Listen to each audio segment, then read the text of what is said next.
Hello, Mandi. Welcome, and thank you for giving your time and expertise to our members today. Mandi Buckner is as a return-to-work, workplace, and peer consultant specializing in the field of mental health. And Mandi creates and facilitates workshops with the goal of building resilient employees by helping them achieve their goals for well-being and recovery. She also equips employers with the skills, knowledge, and awareness that will improve productivity and engagement in a healthy workplace environment. Mandi possesses a solid educational background in adult education, career consulting, financial business administration and organizational behavior, communications, and a master in healing arts. She is qualified in psychological health and safety, mental health, first aid, and as a certified mental health peer specialist. She's attained level 1 and 2 creative problem solving training from the International Center for Studies in Creativity from Buffalo University. Today's webinar will be recorded and all the participant lines will be muted. You should be able to see her presentation and her video in the window, and you can click view options at the top of your screen to adjust.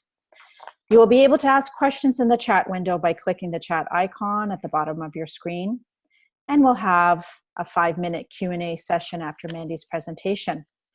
All attendees will be sent up a follow-up email with details on how to contact Mandi for a free 15-minute consultation. And Avanti Women will offer all its members and attendees a 50% one-time online learning discount coupon for access to 32 different courses offered by Harvard Business Publishing in appreciation of their support and commitment to self-development. Without further ado, I will now pass the presentation over to you, Mandi, and I'll make you the host. Okay, thank you, Shama, for that lovely introduction. I sound very important. Thank you for that. And welcome to all Avanti Women members. It's a pleasure to be here. It has been a few years in the making, I think. We've been talking about this. Thank you for this opportunity. So I'm here to talk about soul and spirit in recovery. And I would like to talk about a little bit more about why I'm doing this work. And one of the reasons I do this work is because I like to help people to make better choices. And as we go through this presentation, I will weave some of my own experience and talk about the framework of recovery to give you some evidence-based information and knowledge and provide some context here, my own experience and my experience with working with others who are experiencing a mental health condition. So I do this work because while this happened to me a few years ago, my experience of having to walk away from my corporate career, unfortunately, it is still happening. There's a lot of the messages that I received back then, unfortunately, are still being given. And again, these are not to, I'm not here to make anyone feel badly. It's just the lack of knowledge and understanding. And that's why I'm very passionate about talking about recovery and talking about the workplace, talking about employment and the importance of employment in our lives and how it provides us that confidence and being fulfilled. So I do love the topic of recovery, and I will be introducing that from the perspective of yourself, whether you're experiencing yourself or you're helping others or family member, friends, or someone you work with. So let's talk about employment and mental health, and I'm just going to give you a little bit of the theory and the evidence-based behind this so that I can go on to the framework of recovery. I'm sure most of you have heard the old adage that everyone or every one of us needs a house, a friend, and a job. These primary factors shape our health and our being, and as Canadians, our medical treatments or lifestyle choices sometimes depend on whether we are employed or not, or for most part, determine that. So these conditions are called social determinants of health. Our health is shaped by how income and wealth is distributed. Are we employed? And if so, what's the impact? What kind of working conditions are we working? Are we supported? Are we not?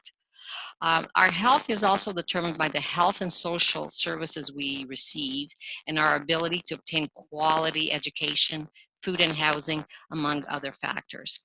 And contrary to some of our assumptions that Canadians have personal control over these factors, sadly, in most cases, these living conditions are, for better or for worse, imposed upon us by the quality of communities, by our housing situation, by our work settings, by our health and social service agencies and how much services we have available to us, and by our educational institutions, which we.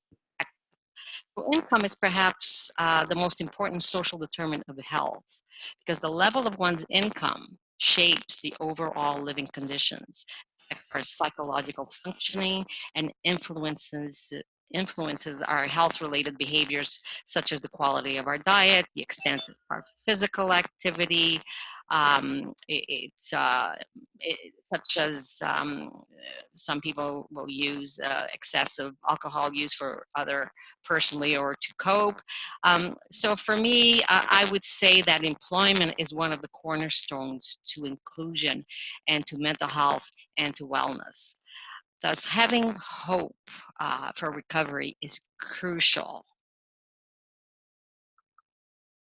So from this perspective, I would like us to take a little bit of time to reflect. Let's just take a very brief for yourself. Again, whether it's you're around someone that has a mental health condition or it is yourself that has experience, because we all know the stats, 1 of 5, that could have changed since the last stat was announced. So let's just take a brief look at what we think about recovery. Because for me, our own biases, whether we're experiencing it ourselves or we're observing, it is very important of how we interact with others, and especially someone who is experiencing a mental health condition. So I'm not going to take any tally on this. I'm going to leave you with this reflection, but maybe I would like you to think about recovery and what do you think about it? What do you believe? What do you feel? Do you think that someone that experiences a mental health condition is ever able to recover?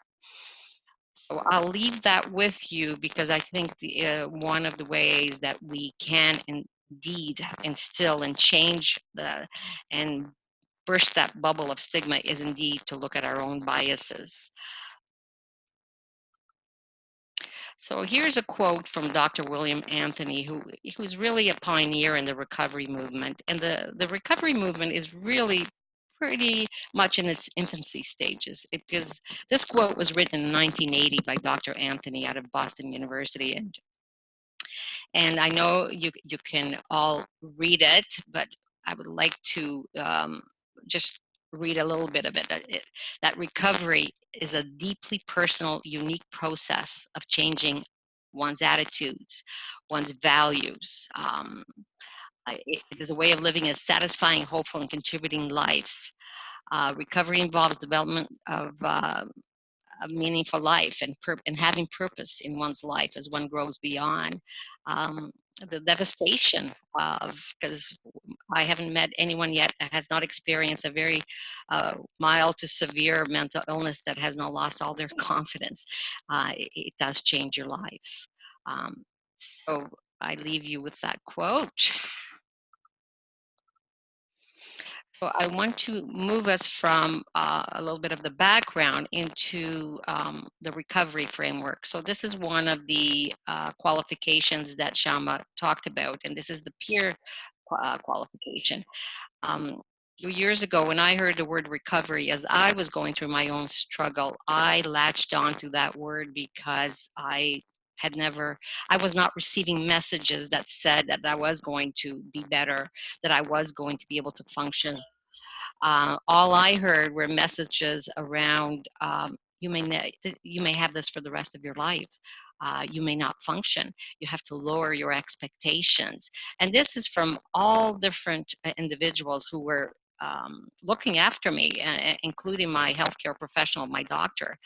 The good news is that I was raised by a very opinionated and strong mom who really, for her age group, really battled and did not like authority. And so she taught my siblings and I that whatever, especially a doctor tells you, you step back and you listen and see if it feels right. So thankfully for that, because as I was hearing the message that I would be sick for the rest of my life, I started saying, no, I'm not.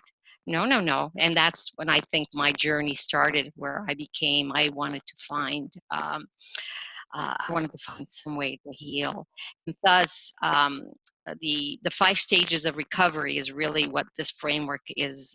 The work is based on. I changed it a lot because some of it is older. So I like the towards recovery, because I think part of life in our journey is as we're working towards something, and sometimes hopefully and there's no doubt hopefully we can achieve it, but it's to enjoy the journey and to really really honor each step. So the towards recovery is, there's 5 phases. The first one, I'm going to talk about the struggle. The second one is about accepting. The third is reflection. The fourth is about rebuilding, and what do we need to do that. And the fifth, I'm going to call it the last step, is thriving. Of course, most of us know that recovery is not linear. So sometimes we may be in the struggle, go to rebuilding, we go to thrive, and then we may have to go back to acceptance, struggle, or reflection. So I'm going to talk about each stage, and I'm going to introduce my own experiences at this time as we talk about it. But thank you. So the first stage of the struggle, I can see that from the evidence-based and the framework, this is where people are feeling very overwhelmed and unfocused. And some people may know what's going on and others may not. I can tell you from my perspective, I did not know what was going on. All I knew is I wanted to feel normal again. And it was, I love this picture because it was an uphill battle. I just wanted to feel normal. And every time I took a step, I kept on slipping back and slipping back until finally I got it. I have to do something. So one of the things that happens here as people may be saying things like, I just want to feel normal again, as I mentioned earlier, or what's going on with me? I need to focus. Why can't I focus? Why can't I remember what I just heard? I can tell you for myself, as I was going through all the major life issues during this time, um, I was trying so hard to be normal again, whatever normal is. I used to work for one of the 5 banks, and I traveled all over Canada and do focus groups. I could talk to people. I've always been able to talk to people. Then I would go back to the office, headquarters downtown in Toronto, and I could not put any pen to paper because each day I was losing confidence. Now, I can't just blame the workplace. There were so many things going on in my life. And, and that's a different story or a different webinar where I am an open book, because I've written an article called What I Wish, um, so that I can share and hopefully help others. I can tell you that I was going through a divorce. My children were suffering through all of this part. I was feeling like a failure. I felt like I was the worst mom in the world. There's nothing that I touched during the period of time, I'm going to say a year and a half, where anything, or even less, where uh, anything seemed to go right. So it was a very, very, very rough time, and I was still holding on at work. And then finally it reached there when, as I explained earlier. So I can say that my spirit and my soul were very, very empty during this period, very lost, very hopeless. Um, the danger at this time, and I'd like to talk about the other side, is that that people may not get help, and it's certainly I think it took a lot of time before I finally found help. I could have, had I been more open or understanding, I would have gotten help a little bit earlier. The second stage is about accepting, and in my case, um, well, let me take it to the evidence base. This is where people may be able to accept help, and just like this beautiful bulldog, just sit there and let it all in, because all of a sudden we have a label. Oh, I was diagnosed with major episodic depression, and all of a sudden I didn't feel alone. Okay, this is normal. See, it's that normal word that I was looking for. Okay, okay, I'm normal. Um, the the the the um, the danger here is that we are living out of the illness story, and then we may stay stuck in that illness story. Eventually we have to move forward, but I really honor this phase. And when I go out and speak to different groups, especially those who are going through it right now, I really ask people, really accept this this stage. Accept the fact that you need support. Accept the fact that if you can only do one thing a day, then let's do that one thing a day, and honor that you are doing it, because it's like our body and our spirit needs a break, and then just to sit. That's why I love this picture of this beautiful bulldog. um, so again, the danger is that we do stay in the illness story. And I can tell you that during this phase, oh no, I have major episodic depression, and that was a way to keep people at bay and just don't tell me anything right now. I just need to stay here. Unfortunately, during this period, I was trying to go back to work. So there's a lot of different things that I've described in the article, what I wish, and I do share in workplaces. Amazing different examples, but I'll save that for another webinar. I could tell you that for myself, as I moved on to the next stage, which is reflection. So this is a phase where reflection. We all hear it in, leaders, effective leaders need to reflect. We all need to take time to reflect. It's not easy, and it takes uh, time. For me, I was forced to reflect, because it was during this stage that I actually signed away my very long career in the corporate world. But I think I did that in retrospect. During the time, it was very scary, but in retrospect, I did that so that I could indeed reflect and start to have hope that there is life, that I can regain my physical, mental, psychological, and emotional health. I think it was during this period that I actually, my curiosity came out to play, and thank goodness, because I believe it saved my life. This is where I became curious about mental health, recovery, and I started to research. I started to have time to think and move beyond this role. For people that are going through this, for others, they may be asking themselves, what is hope? What is recovery? What does it look like for me? I think at this point is that we need to start taking a little bit of risk, and sometimes people will just move too fast. So we have to again take time to reflect and honor each stage.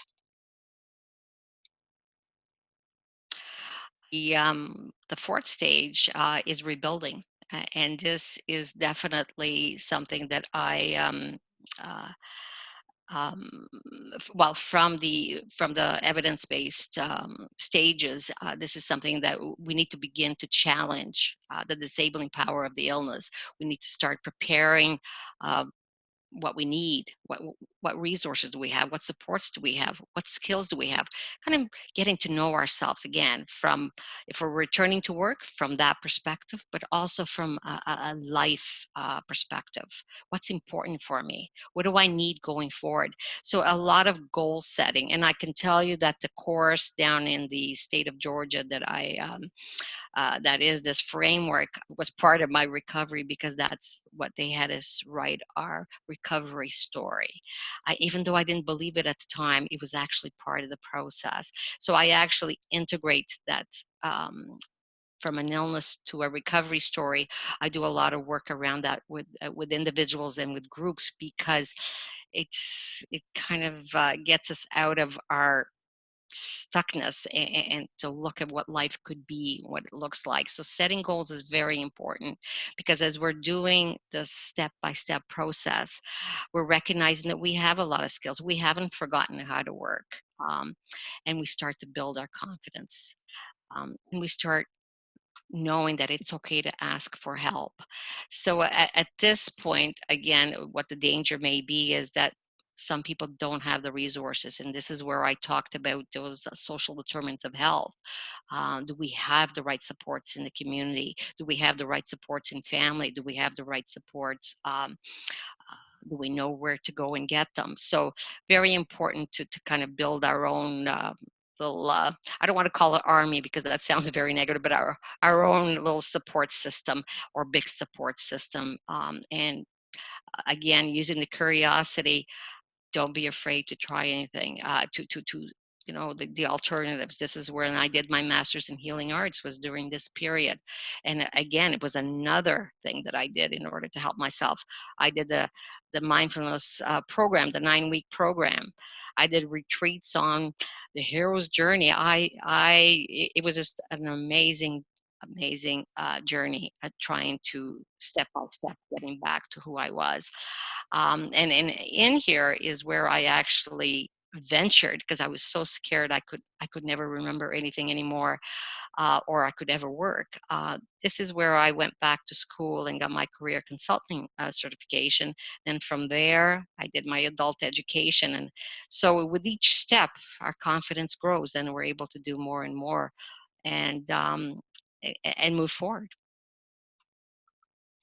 So, which takes us to the last stage, which is thriving.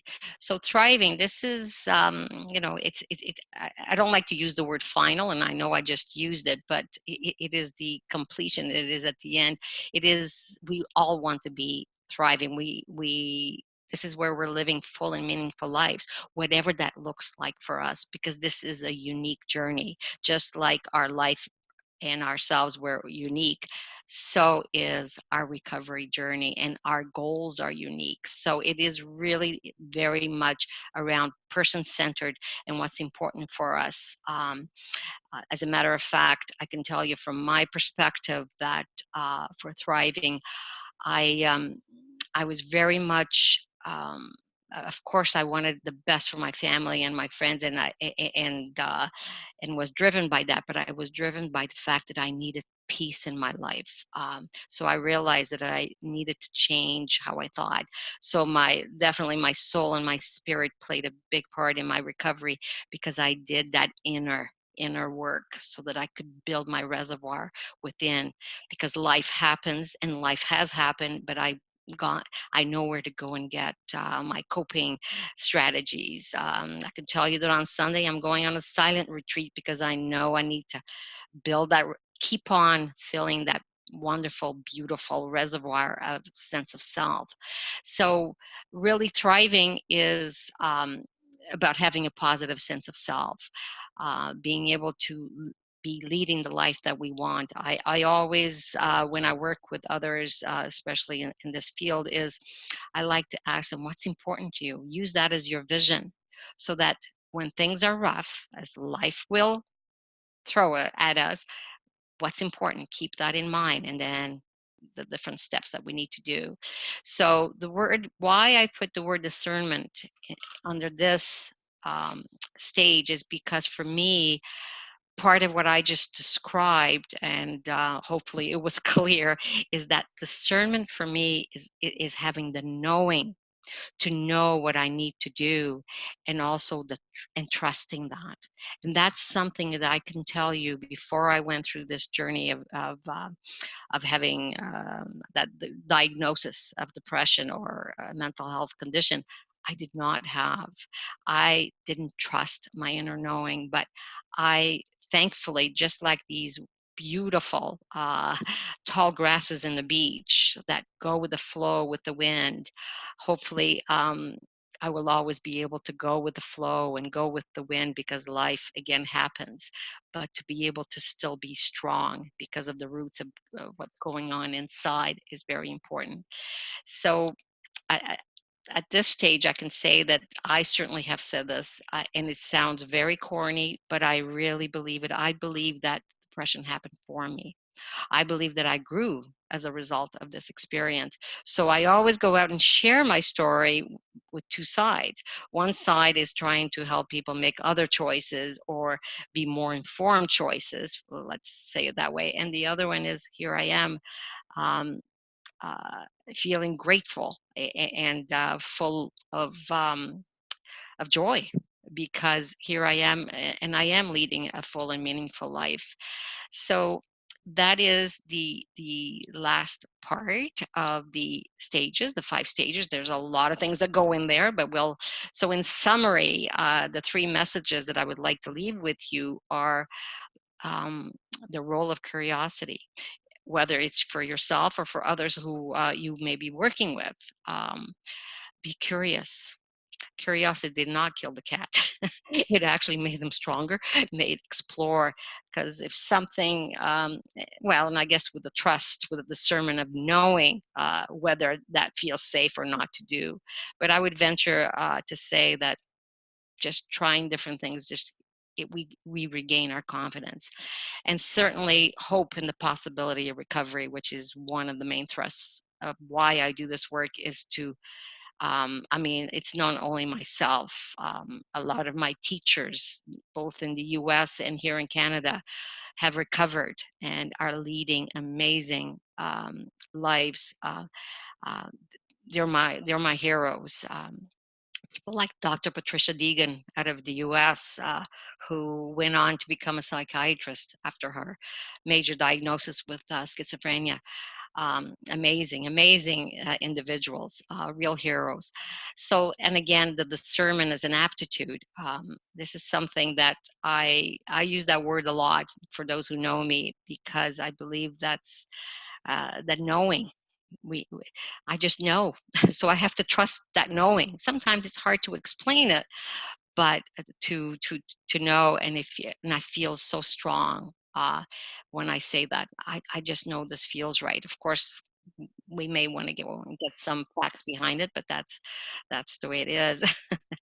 So those are my 3 takeaways, and of course they'll be unique to each one of us.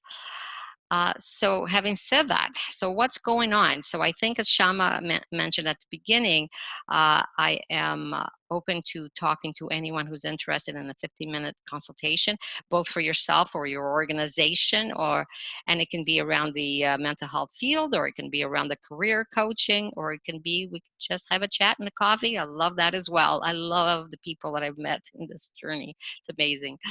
And the second part the second point here is, we just started July 4th here in Oakville, through the Canadian Mental Health Association. We have started, 2 colleagues and myself, facilitating a women working through trauma support group. It is a support group, but yet my role in the co-facilitation is around skill building. It is around sharing things like the recovery framework. It is around supporting people move from A to B. So it's very exciting. Apparently, and I say apparently, there's a gap, because we were just so surprised at the open arms that we received from CMHA and other organizations who are willing to hold these, because there is a gap. Therapy is wonderful, but we need more. We need ongoing and continuous support for individuals. So we're really excited about this. So if you please feel free to share this information if you're out in Halton Region Way or in other areas. So I think I'm at the end of the not of my rope, I hope, but of the presentation. I want to thank you, and I believe that Shama is going to take over now and see if there are any questions that you would like to ask me.